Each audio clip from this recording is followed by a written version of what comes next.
and welcome to Infosec Pros. I'm Kayne, Field CISO at Hyperproof, and I'm joined today by Sue Bergamo, CIO and CISO at BTE Partners. Welcome to the show, Sue. Hi, Kayne. Nice to see you again. Yeah, glad to see you as well. We definitely need to get together for coffee the next time up in Boston, especially that place we Absolutely. found with the pleasant little patio. We I don't did. remember the name of it. That was lovely. Anyway, because this is a live stream, if you've got a coffee for Sue or a question about BTE Partners or about Hyperproof, please drop it in the comments on either LinkedIn or on YouTube, and we'll take those as we go. And we're going to be talking about 10Ks today, quite a lot. And I want to say right now, nothing you hear today is investment or legal advice, although it might sound like it. And so, Sue, just going into the 10Ks is our first topic.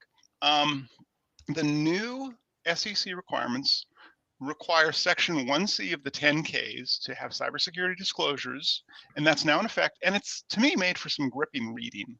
I'm seeing some major themes really come out of it, as well as some unexpected surprises. And one of the largest themes I'm seeing is that governance, risk, and compliance, like your GRC, they're commonly covered in Section 1C, but I'd say risk is overrepresented, with nearly all of the 10Ks I've seen so far discussing risk management and a majority talking about risk assessments. Does that match your review of the available 10Ks so far? I'm going to start by saying that for those of us like you and I who stay up at night reading 10Ks, we gotta get a life, seriously. But this is part of our job, right? As Yep. being CISOs, we have to be up on compliance and GRCs. Yes, I feel that risk is a little overstated. I find in total, honesty, that the section really doesn't detail enough about what it is that the SEC is looking for boards, executive teams, and CISOs to really lay out. Like it's a little loosey-goosey. Mm-hmm. It's open for interpretation. I think that's also because this is the first year that we're doing it. In prior years, there was no Section 1C requirement. Regulation 106A, 108A SK. Drop the link in the comments if you call it 106 or if I got that wrong. But anyhow, 106. Yep. is it 106? Okay, cool. Thank you. 106B. Yep. No one in the audience needs to correct me. That's new though this year. Like nobody had to disclose this stuff, and I think the overarching theme I'm seeing is that there's a lot of consistency, but there's also some inconsistencies. For example, I'm seeing that a lot of companies are using literally any published cybersecurity framework or a regulatory framework as a way of saying that they have a commitment to cybersecurity. And I'd say NIST's cybersecurity framework, the NIST CSF, is cited by 1 in 3 companies. And now I'm including in there those companies that call it the NIST framework, which to me feels like a couple of people having a drunken conversation. Like which cybersecurity framework do you use? Oh, just the NIST framework. Well, which one of those? I just the NIST framework. It's good enough, right? But there's been some surprises too. Like AMD, I remember they said that they're using NIST's AI risk management framework, and 8 companies so far, including Tesla, have said they're using the older ISO 27001:2013, which means, I guess this year they're all doing an upgrade. Do you think that we're going to see this as a continued way for companies to use these frameworks as a way of communicating their cybersecurity stance with their investors? I have a feeling that at the end of this year, there's going to be a lot of drunken CISOs out there because we're going to spend a lot of time at a bar trying to figure this out. It just like banging our head against a wall, educating our executive teams and our boards. So, not to be funny, to get serious. Yes, I do see a lot of these frameworks coming across these 10Ks, but what I really see is a lot of confusion. Right. So just because a company puts on their 10K or puts on their website that they apply or comply to, say, the NIST AI framework or the CSF or, pick one, ISO 27001, that means they actually need to do it. You can't just put the words on your website and say, oh, we're good. And I think that's where some of the confusion may lie, because these frameworks that lead to a program of cybersecurity take time, take resources, and in many cases, take technology. So Yeah, I do see a lot of confusion out there. Yeah, I think you're also right in that it'll be a question for the future. If a company if a company discloses in their 10K Section 1C that they're using a framework, and then the SEC decides to go hard on enforcement, and we'll get to that a little bit later in the show as well. But if they decide to lean in on enforcement and they find that a company had material deficiencies, like I expect they're going to have a bad time, right? Does that kind of clock with Um, you as well? That if a civil action happens and they're found that they're not doing the thing they said they were doing, it's going to be bad. it is bad. It is very bad. And so if let's take this, let's dissect it in a couple of ways. One, if you just say on your website that you comply, you'd better be able to comply. But a lot of companies go a step farther and then they put it in sales contracts, right? And they promise their customers things. And again, that's a legal binding document. You'll get your hand Hmm. slapped for your website. I mean, is the SEC really going to go out there and find your website and, get you, ding you, or, maybe the new On FEC, SolarWinds, they kind of sort of did with the they kind of security sort of statement did. on there. But I'm thinking of like specifically the 1C, not something like if I write a contract with you and I say that I use Kayne's House of Cybersecurity framework, right? I probably can follow that one. But if I disclose that to the SEC and it turns out it doesn't exist, If it says SEC related, you better believe it had better exist because that is a felony, as we now know.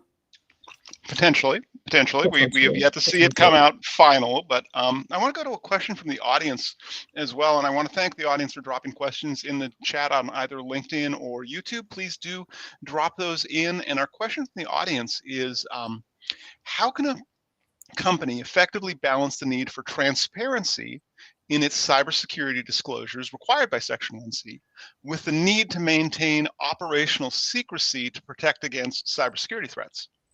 I think that's a great question. And so, as same kind of thing that applies, in my opinion, and I'm not an attorney, so this is not legal advice, but I know I have to say the disclaimer. Neither of us are attorneys. No, I didn't lead this question with hypothetically, though, if we were really doing the attorney thing. I just pretend I'm one. So, just like with GDPR, you have to disclose within 3 days, and the new SEC cyber disclosure rule is 4 days.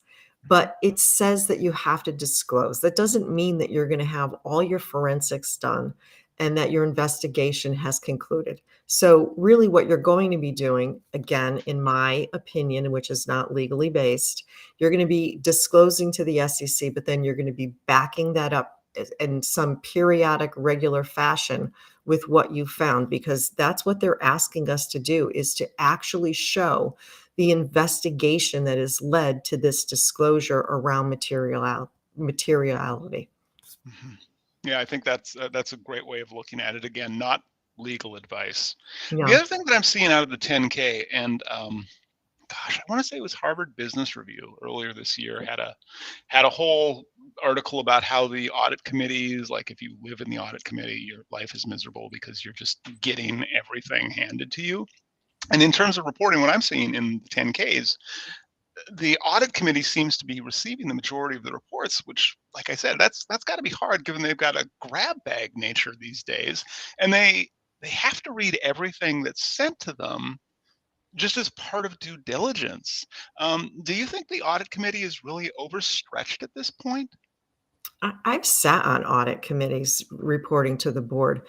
Typically, it's something that is a loss of revenue, fraudulent in nature, and of course, materiality around security breaches. You have to show what has happened, and especially if it impacts brand, which is revenue generating or revenue loss, or if there's been some sort of fraudulent activity based on that incident that's occurred. So, are they stretched? Gosh, I would hope not. So, anyone listening to this podcast, if you're being breached all the time, there's something wrong, right? Like, call me. I can help you fix it.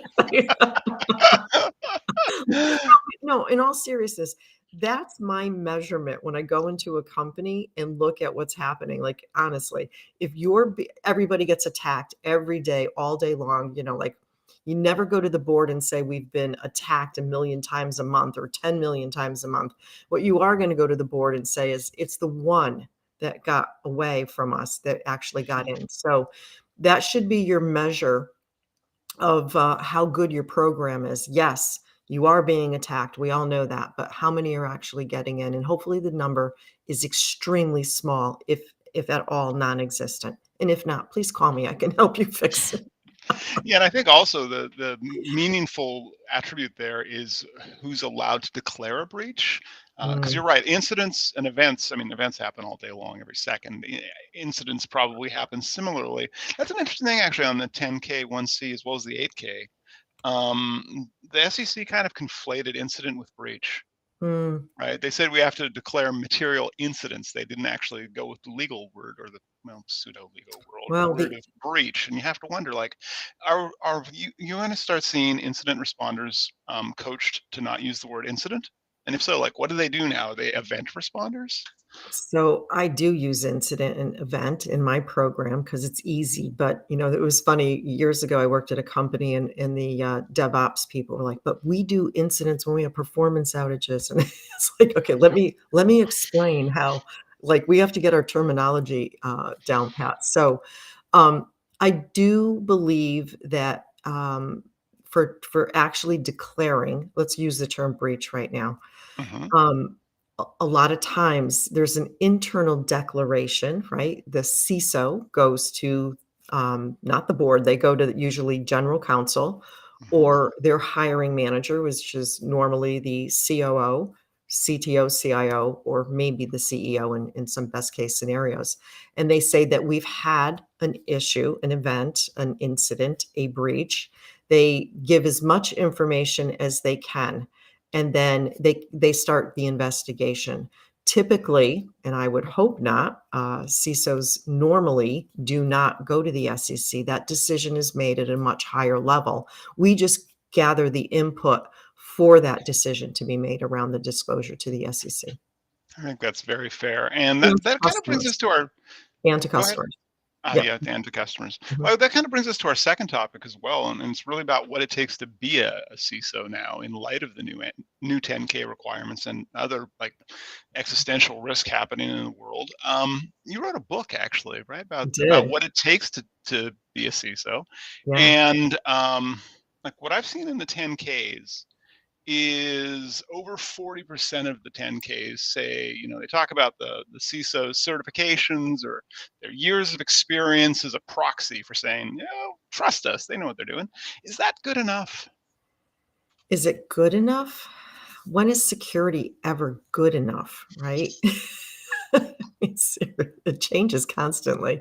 I Hmm. don't know if it's good enough, but, I think it's hard to be a CISO right now because of this SEC disclosure rule, because of the expectations of the board or their I'm gonna actually reframe that and say their lack of understanding of the expectation.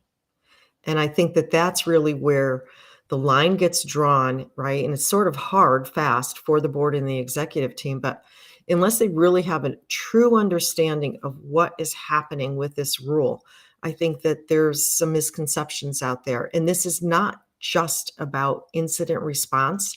This is really about material disclosure that can impact your company and your brand. So Hmm.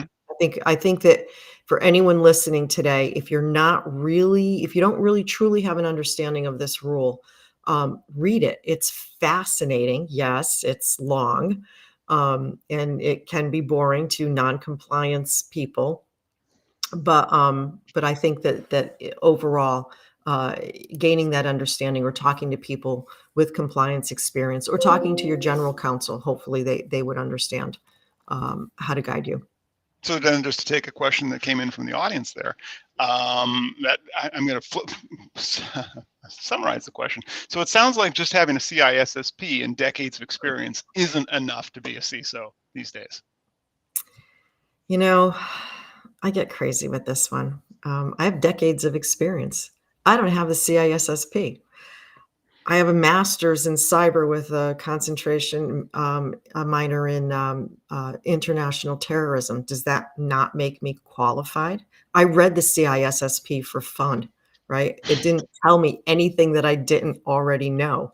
So But does that concrete make bollards and I ASTM know. gates, they're the best, right? I love certifications. I do. I'm not gonna tell anyone to go get one or not go get one, of course, but when Mhm. you're, applying for a job or you get called by a recruiter and like, "Do you have a CISSP?"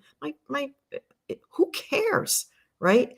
But look, I get a lot of young professionals reaching out, especially they're buying my books. They wanna be a CISO, and that's the title of it, "So You Wanna Be a CISO." Um, and they say, "I'm going for all these certifications." I say, "Great, do it." But the education doesn't just make the person. You have to have the practical experience. And the only way to get that practical experience, I hate to say it, is to go through a whole bunch of breaches and come out the other side of it standing up. Yeah, and I remember when recruiters used to consider breach experience to be a negative, and now it's considered to be almost a de facto standard requirement. What else does it take then? Because based on your book, like what else does it take to be a CISO these days? So I'm going to say this out loud, and I know that I'm not going to make a lot of friends, but it's not just about the tech. Stop it, right? The tech is the easy part. And once you implement it and optimize it, so it actually gives you real data, then you have to go after the people and the process. And the process, I hate to say this, but it's true. It's compliance, it's frameworks. And I've walked into so many companies like, we don't do process around here. We don't like compliance. Well, guess what? I know, right? Compliance equals a good cybersecurity program. That's why these NIST, ISO, SOC 2. This is why that you have to have a PCI, DSS, HIPAA. I could go on and on, FedRAMP, right? There's a reason why these frameworks are in place, and it's not just to make people like you and I crazy doing implementation of controls. Yeah, They go I think hand in that's hand. fair. Okay, I like that. And just now to rotate on that, if it's not about the tech, I want to go to a question that just came in on the chat actually, and it's about the tech. Perfectly timed. So, what does good look like when it comes to cybersecurity with cloud playing a major role in digital transformation? And what do you think companies should focus on? Well, I think they have to obviously focus in on the perimeter, right? So make sure your network is sound, both if it's on prem, hybrid, or in the cloud. But after that, right, that's the easy stuff to do, believe it or not. And it's constantly monitoring it. But then it's looking internally at what your actual controls are. So we CISOs follow the triad: confidentiality, integrity, and availability, or some say accessibility, CIA. And really and truly, again, I'm not going to make any friends with this one.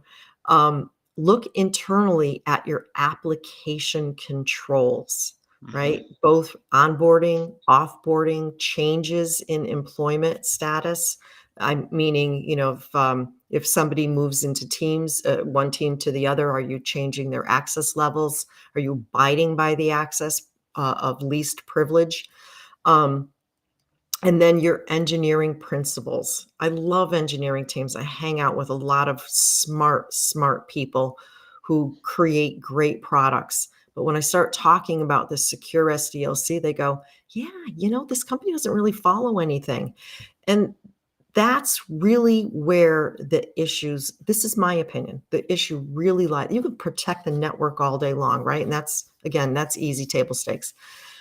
When you look at the big exploits that are coming down, and I could use SolarWinds as an example to, parlay this into, the next part of the We'll get into conversation. them in a couple We will, minutes. we will. But if you start looking at exploits, right, the reason that CVEs are rampant in the industry is because they're application or product defects. Like Hmm. that's what they are. And it's not to say that the engineers aren't doing a good job, but there's should be a testing component and then a decision component. What's the severity of these issues that we have found? And then what do we do with them? And what we do with them is either we roll back and we fix, we let them go and fix in the next iteration, the next CI/CD pipeline release, or Thirdly, we put them back into backlog and figure out what to do with them. But the answer is never release and leave them, right? Because I know I'm a little tongue in cheek. It's Friday afternoon, but I'm not sure about that. I mean, there's some very nice people at a VPN accelerator company right now that released something in what, the mid '90s, and they haven't upgraded that component, and it's going real well for them, right? And you and I know who we're talking about here. There are exceptions to that rule, and the nice people in Russia and North Korea and China and other nation state actors will appreciate that type of discipline, they right? totally take advantage of it. Yes, they do, right? But that's what I'm saying to you. So when is good enough? It's never good enough because it changes every single time you release. And you have to have a good change management program. You have to have a good patch management program. You have to have a good access management program. I could go on and on and on here. So, that's compliance, right? That's not security. That's compliance that gets you to a secure environment. And it's about standards that are consistent, right? And we in tech, believe it or not, we do a lot of consistency, and that routineness can be automated so we don't go crazy sitting behind a keyboard, but it's easy to do and maintain. And that's what compliance is about, constantly, continuously improving on our processes to achieve CIA. That was a mouthful. Sure was. So I want to take us back to our conversation we were having about what it takes to be a CISO based on your book. And you talked about, like, you have to go through some bad days. You have to have years of experience and possibly, years of bad days or, negative consequence incidents, whatever we want to call them. And you also talked about, processes and seeking to, kind of a continuous improvement mindset there, really. Something that you didn't mention is one of my favorite topics, and it's around civil liability. And it continues to personally surprise me that how many CISOs don't have a DNO, which is Directors and Officers Insurance. And a lot of CISOs actually aren't they aren't named directors of the company, and a lot of them don't have an agreement that says, like, look, if there's a criminal or a civil investigation, that the company is going to advance their legal fees, and that the CISO can retain independent counsel if they so feel fit. Do you think this is going to be the year where CISOs who don't have those professional protections really do need to get out of the market and go find new opportunities? So I want to address something. I get this question a lot from individuals. Many of us have left our posts because, one, our companies weren't serious about security. Two, they wouldn't give us D&O and E&O insurance, directors and officers, and errors and omission. And thirdly, we were just burned out, and then this SEC disclosure around personal liability put us over the edge. So a lot of us went virtual, vCISO. And the question that comes to me often is, "Phew, I'm good now. I'm not sitting in a public company. I'm a consultant," right? But if you really read through the SEC disclosure rule, it is open to interpretation. But the CISO, even if you're not full-time employed by a company and you're part-time consultant, independent, working for somebody else, whatever your label is, you are still liable to disclose for a material breach for that company, especially if it's public or some sort of financial investment firm. So what I say to people all the time, and there is a chapter of this in my book around liability, if you don't have it in your company and they won't retain an attorney for you that is separate from the retained attorney for the company, then go get your own, right? And especially if you're an independent, go get your own insurance. It's not that expensive, but it'll protect you personally. And then hopefully you've set up an LLC so that, again, this is not legal advice, but you have to protect your own assets. I think that's going to be the new banner that we need to have below the showrunner Not there. an This is attorney. not Well, legal advice. We are not attorneys. this is why Joe Sullivan got into hot water with the SEC, because he was an attorney and he was a CISO. Like, he was conflicted no matter what he did every time he showed up for work. Yeah. That kind of brings us to our next topic, and it's not Joe I want to talk about. I want to talk Tim. Tim. So there was an amicus brief that came out, Yeah. and 30 individuals and entities with pretty extensive experience in cybersecurity filed an amicus brief I guess it's a few weeks back, on behalf of the defendants in support of the motion to dismiss the case of SEC versus SolarWinds and Tim Brown. And what stuck out to me was they saw the recent SEC actions against individuals for a cybersecurity lapse as a danger of rigid regulatory interpretation. Now, Mm. I've always thought about regulations as being quite black and white. Um, like they're regulations, they're words, you can interpret them. But to me, the more interesting part is the decision to enforce those regulations. Like that's a gray area. Like you remember for a while, GDPR was all about the fines, and then they pivoted to small sanctions and wrist slaps. Does that meet your understanding of enforcement versus the actual draft of the regulation or the final text? I actually participated in the amicus brief, and I've read it several times now that it's out there. It's a fascinating read if anyone wants to see it. But here's my here's the reason why I support it. One, I know Tim. I don't know him well, but I remember after the SolarWinds breach, I pinged him. I'm like, "Hey, do you need any support? I know we don't know each other," and we talked for like an hour. Great guy, great guy. Um, Tim wasn't the CISO when the breach happened. Mhm. That's the first thing. The second thing is there was a consultant prior to the breach that went in and did an extensive research assessment and came back and said to the executive team, "You don't have a security program." But what really got me, and this is on the internet, people can go Mhm. find it. Yep, yep, yep. Use your favorite browser. Um, but what really got me in the SEC charges against him is that they didn't just use okay, so the whole fraudulent thing around investments, I'm not going to comment on that because I'm not going to comment on that. But what I am going to comment on is that they read Slack messages and emails between employees. And I just felt it was dirty. I just didn't feel like it was like you, aren't regulations sort of cut and dry? I felt like they were kind of making stuff up. I really did feel that way.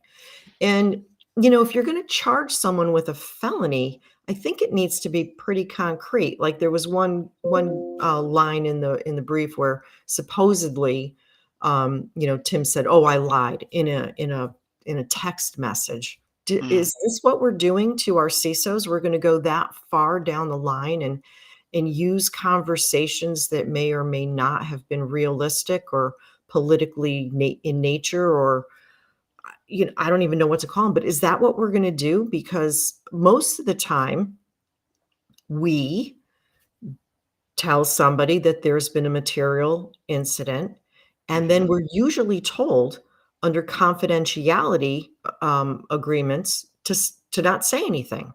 Mhm. So, we're very careful with what we do say, even internally, while an investigation occurs, because the other thing that doesn't the brief, or I should say the felony charge doesn't talk about is litigation with customers on that company when something has been exfiltrated, like data. So Mhm.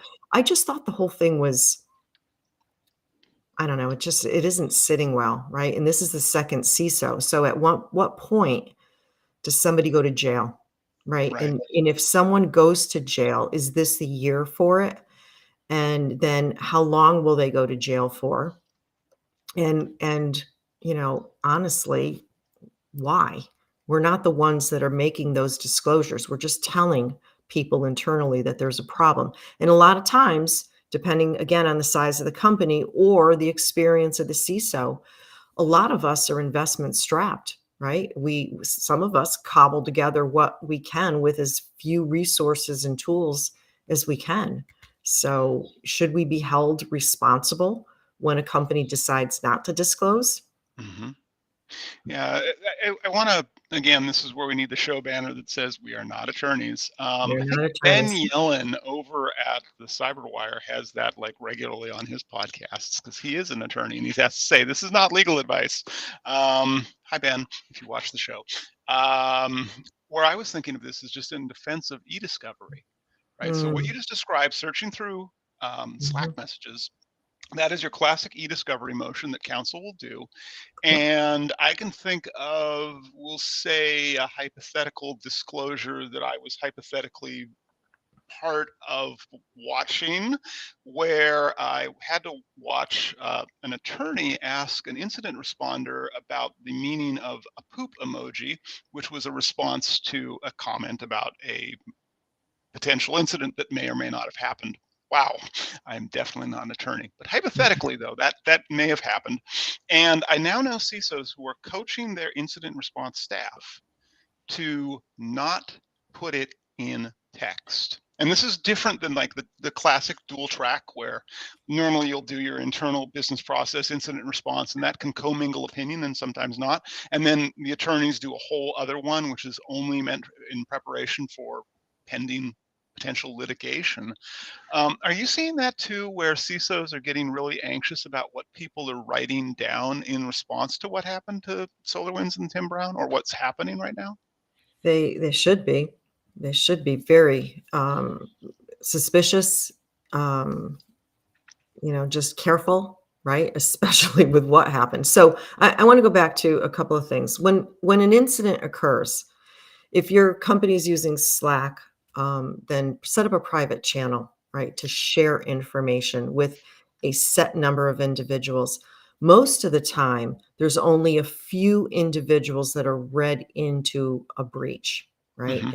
And that's usually your incident response team, which can be different. It doesn't necessarily need to be your security operations team, right? It's the individuals who can handle the situation at hand at that time, and they could be from different parts of the organization depending on what's happened and their skill set. Usually, in a good security program, there is an incident response communication plan, and that plan has everything laid out, and everyone should be trained on who does what during a breach. Because the last thing that you want is to announce it to every employee and have somebody called, world news tonight. So Hmm.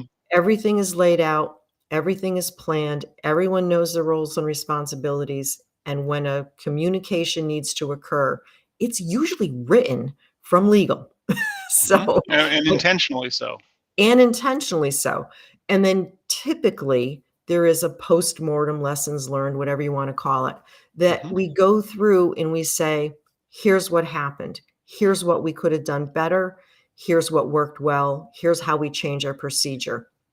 But during that investigation, and I have never, ever been part of one that legal hasn't been intimately involved in, you answer to lawyers and they answer to you around the investigation itself. And a lot of times they take it out of your hands, again, depending on what it is and how big it is, and Hmm. they'll bring in a forensic firm. And then we work with that forensic firm and they put together private folders that are all encrypted, that only certain people have access to, only certain people. Like I can call people up and say, hey, can you run me a file on X? They don't get to ask why, Yep. right? They don't know what I'm asking for unless I have to come back every single day and ask for a little bit more granularity. And then typically I go to legal and I say, I need to read this person in so they know what I'm digging for. And then it's a very hush hush, and they're told if you disclose, and I make legal puts it in writing, Hmm. if you disclose what has happened, you could be terminated, disciplined and up to termination. That's the language that is used And because we typically take it, subject to also litigation externally based on those yeah, actions. Yeah. Yeah. It's yeah, not a we good take it time. very seriously. So that's what I'm saying. Have these plans in place, get set up before something happens because it's not if you've been breached or when you've been breached. It's or wait, I said it backward. It's not if you've been breached, it's when you were breached because you have been breached. You just may not know it yet. And it might not be material. That's the And it other may thing. not be material. Yeah. Well, I think my guess here is that like this whole Tim Brown SolarWinds thing, I think it's going to go to an appeal, irrespective of whatever the first judgment is. The other party is going to appeal, and so I think this is still going to be early days. I don't think I love the amicus brief. I don't remember if the SEC has responded to it, but I can't imagine they're going to go, "Oh, sorry, I forget that haven't whole seen thing," anything that right? they've responded to it yet, so it probably takes a while. Yeah, but do you think this is going to end sooner than an appeal? Let me get out my crystal ball. I have no idea, honestly. I Here's what I really think, and I hate to say this because I think Tim, at the end of the day, is a really nice guy who doesn't deserve what he's getting. He probably should have left that company when they said, "Yeah, we know we're not interested in the consultant report, and we don't care," right? They were public. I Mhm. do think that someone is going to be made an example of. I do think that. And, I don't wanna see any of my peers go to jail, not one. And I'll Yeah, tell you a little definitely. funny story. Um, my parents read my book, right? My mother couldn't get through it. She put it down. She said she's gonna pick it back up again, but she said she got so upset reading about my job, and she said, "Why do you want this job?" And I said, "'Cause it's the greatest job in the world, mom." And she said, but but you could be arrested." And I said, "Oh, I got away with it this far, let's hope not." Oh my goodness me. Yeah, no, my mother knows better than to ask me what I do for a living because, yeah, it's well. Then again, she also used to work in an upsetting field, so maybe it's a family tradition at this point. I don't know. I want to go to a couple questions from the chat before we move to our next topic. And the first question then it kind of dovetails into the conversation we are having here. So, do you think a lot of CISOs are going to retire or find new roles this year? Oh, yes, it's already started. I belong to a lot of CISO groups. The very experienced are saying, "No, no, this isn't happening. It's time for me to do something different." Mm-hmm. And I will tell you, being in that group, it's fun to do something a little different, right? And so we can go help a lot of companies instead of just one. Now, I do want to say one thing, and I hope that on this podcast there are some board members and some CEOs or COOs or whatever listening in. There is a misconception in the industry right now because of the SEC disclosure rule that says you have to do incident response and you have to understand your investigative framework and principles. And so many CISOs, the ones that got smart and left, and then a whole bunch of us got let go, right? And they use the economy as an excuse. Mm-hmm. And then SecOps managers were promoted to the head of security, in most cases, not CISO, head of security. And I'm not going to make a disparaging remark against any SecOps manager because they are all talented and they are the ones slugging it out, at the end of the day. But in rare cases, SecOps managers understand what a cybersecurity program entails and how to be the head of security or a CISO. And these individuals have been put in a really tough spot and they're not having a very good time because they're used to looking at alerts, right? And managing the false negative, right? False Mm-hmm. positive. Um, they don't understand compliance. They don't understand governance and risk. And in several cases already, probably more than several cases, I've had to explain personal liability in the SEC cyber disclosure rule to them, which they then went, huh? But this is my new job. Yeah. And excuse me, and your ass is on the line. Yeah. So this is not a good situation, and I can only imagine what's gonna happen if this trend continues a year out, 2 years out, because the nation states are watching us be really stupid, and I'm just gonna lay that on the table. Yeah, no, I think that well, that's a perpetual state of affairs, right? Yeah. I want to take another question for the audience too, and please do keep putting these questions in the chat. We love it when we get audience interaction on the show. And the question is, what companies should do In the case where they see breaches occurring with the bigger cloud service providers who've, they've got the usual fiats, the ISO 27002, the SOC 2, other attestations, what kind of additional steps should a CISO or another relevant party do to place more reliability on those attestation reports? Um, that's a loaded question, in so many fronts. So, um, I don't wanna get myself in trouble with auditors, but, Well, um, hypothetically speaking, hypothetically, hypothetically, there we go. and this isn't any legal advice, And that's for um, lawyers. just because you have a certification report, maybe not a certification, but the reason you're calling in an auditor is to help keep you honest, right? And to scrutinize your program and to poke holes at it and to find gaps. And so, you can't let up on the gas once the audit report comes in and they say, yeah, you did it okay, or no, you didn't do okay. Like you have to fix it. And it's one of the reasons why I love ISO 27001, whatever flavor you want of it, is because I just find the auditors real sticklers because it's a very serious program. It's 3 years. Every 6 to 9 months, you've got an auditor there. They're usually with you in between, and they Mhm. don't let you get away with saying, "Oh, I didn't do it. I didn't feel like it. Nobody wanted to come to the table." Like, there's no whining. You get it done, because the worst thing that could happen to a company is you lose your ISO cert. Like, that's a black eye that you don't want. Where the SOC 2 and the SOC 2 is a great report, please don't get me wrong, but a type 1, SOC 2 type 1 is point in time. You could Yep. do it today.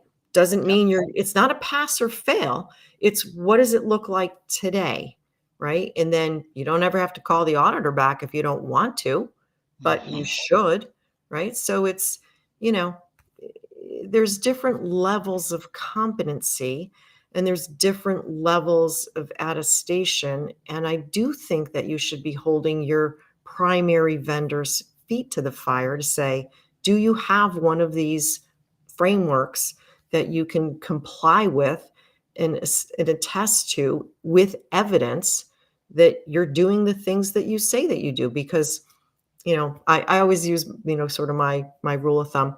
I can tell you in 15 minutes by going to a website what kind of program a company has. And I think I'm batting like 99.9% accuracy rates. It's that simple. It's not hard to do. Yeah. And it's also important for them not to conflate frameworks with attestations with certifications. Like No. I've started to see a little bit of this in the 10K trend as well, around companies saying that they have NIST cybersecurity framework certification. I'm like, cool. Can you show me that on paper? Because I'd love to see one because it doesn't exist. Like, did your Yeah. kids do it up with crayon? Yeah. Whereas like, the ISO one, that is legit. Like that is a hard one to go That's a get. hard one to do. Yeah, and you have to maintain it. I want to turn to our third topic now, and it's about our the Hyperproof survey actually. And yes, it was yesterday. It feels like a while ago, but it was just yesterday. We released our fifth annual 2024 IT risk and compliance survey, and I covered the high points on the webinar yesterday. If you haven't seen it yet, it's on Bright Talk. Go check it out. But I wanted to get your opinion on a couple of the findings that we had in it. And one of the top findings was that nearly 1 out of 2 companies, so 49% of companies, struggled with identifying critical risks so that Mhm. they could prioritize their remediation efforts. Is that a surprise to you based on the CISOs you know and talk to? No, on my own experience. I once worked for a CIO who kept saying to me, "I don't understand why you keep talking about risk at the board. I don't understand why you keep bringing risk to the ELT. Can we stop this? What's the point?" And it was like, "Oh, you gotta be kidding me. You're a public company. Stop it." Right? So risk is the overarching layer, your umbrella of your Hmm. cybersecurity program. And it doesn't matter what framework you use, what certification you use, what auditor you use, their very first question will be, tell me about risk. And there's different levels of risk in an organization. There's company level risk, competitive landscape, brand reputation, revenue, impacting. That's at the executive level. And then there's operational risk. Like, do you have a golden AMI? Why don't you have a golden AMI? Is it too far gone? Can you not upgrade your platform because, I don't know, you let it go, or, you don't follow any real standard technology, or all your engineers have left, whatever. So there's different levels of risk that you should be focusing in on. But once, and I've worked for a lot of really good CEOs. When I take them through the risk framework, which I do use the NIST 853, they Mhm. go, wow, this is good stuff. And I say to them, look, I'm happy to facilitate because I'm a steel trap. I have to be. I'm the CISO. But if you don't want me in the meeting, I'll walk you through the framework and you can do it. You just have to prove to me, for my auditor, that on a quarterly basis you are having this meeting. So I want the invitation and I want to know who showed up, and you can document the minutes. I'm not going to ask you for them. So you can do it either. Like, just find a way to get it done. But risk is really, really important to any cybersecurity program. I think that's very true, and that speaks to another statistic we saw in the survey, and it was 2/3 of companies, 69% of companies expected that they'd spend more money on IT risk this year. Now, it's worth bearing in mind. We conducted the survey in November of last year, November 2023. So 69% of companies said, "Hey, we're gonna get more money for IT risk this year." Well, knowing what's going on in the world right now, do you think they're actually going to get more money, or is this just the case of the teams recognizing that they're going to get more work and hopefully they'll get more money? My guess is that that statistic happened because the SEC disclosure rule was happening in December Hmm. of 2023, and the disclosure rule specifically states risk management. So I hope that that statistic is correct and that companies put up the investment to spend the time and risk. And again, risk doesn't have to be an arduous task. It just needs to be managed, right? And it's just like, your household finances, gee, you can't pay the mortgage this month. Well, don't go out to dinner 10 times, right? Go pay your mortgage, right? You're managing and balancing risk based on, the best decisions that you can make. Companies are faced with the same thing. Okay, I think that's fair. I'm also wondering mortgage payments where it costs 10 dinners. That's a whole side conversation. It was a bad analogy, but What type of dinners are you going for, Sue? I mean, I don't know. I think I I'm like happy. nice dinners. Oh boy. One other theme that came out of the survey was that companies that have a consolidated view of their GRC processes, their governance, risk, and compliance, and that included tying their controls to their risks, irrespective of framework, irrespective of control framework, risk framework, doesn't matter. They just tended to have less data breaches. Right? They had less data breaches, and isn't that just common sense? Like that, if the executive teams got a unified view of how they're managing their risks, that there's going to be better outcomes. There should be, right? So actually, the last chapter of my book is called End Thoughts. And I basically say, if you don't know what to do, if you're new at this and you don't know what to do, just pick a framework, any one. Who cares? Just pick one Hmm. and implement it, because it's consistency, right? And when you can get that standardization and consistency in your cybersecurity program, you will have a better outcome. I guarantee it. And you'll see, I call it the hair on fire, which I talked about earlier. If you're being breached constantly, your hair is on fire. It's not a good place to be. And once you start implementing these controls in a consistent fashion that's repeatable and improved on a continuous basis, you're going to start seeing the breaches go down. Does it mean it's 100%? No. Good today is not good tomorrow, because there's some new exploit out there or some Hmm. new APT group, right? Like, good is only good for today. That's very true. Well, I Mhm. want to also, before the show, you and I were talking about another survey. I can't remember who'd made it, but you said that you'd read a survey that said less than half of CISOs were considering application security, or AppSec. Isn't that Yeah. just the same as giving up? Like if you've got public facing applications or even like internal applications that have got poor network segmentation, like isn't ignoring AppSec at your own peril at this point? I believe so, but, this is what I do for a living. Um, I'm gonna answer that in a couple ways. I spoke to a company recently that had a team of 10 on their security team, and they had 350 security applications, and I was like, "Why? Why? Like, how could you possibly not have alert fatigue with all the if you're monitoring 300?" So, think about the investment, the budget, the alert fatigue, like that they needed an app rationalization. Forget about security for a second, like, figure out what you need and what you don't need. Okay, and Mm-hmm. I'm not gonna talk about, size of company or anything like that, but, overall, and again, I don't wanna get in Dutch with CTOs out there because, I'm friend, not foe. But, a lot and I had this conversation with someone earlier today. Yes, product platforms make money for companies, but that doesn't mean that they can't be secure, right? That's what your customer expects when they ask you for your ISO cert or your SOC 2 report. Are you doing the right things to protect their data? And now we have AI, right? So we've got all these other issues that we need to solve. So the fact that, you know, application teams aren't always securely writing code continues to be a big concern. And it's an area that I advise a lot of executives on and tell Yeah, them how to change it. yeah, I think you've really touched on a really valid point there, where companies, their customers expect this of us. They don't necessarily, they don't want to pay extra for security. They just expect that that is built in. And if application security or having a consolidated view of your risks gets you there, yeah, that's table stakes, these points. It's no longer considered an extra, right? Right. CVEs, there's a reason that they're there because they're defects. Fantastic. Yep. Yep. They are product defects. I think that's a great way of looking at it, actually. Mhm.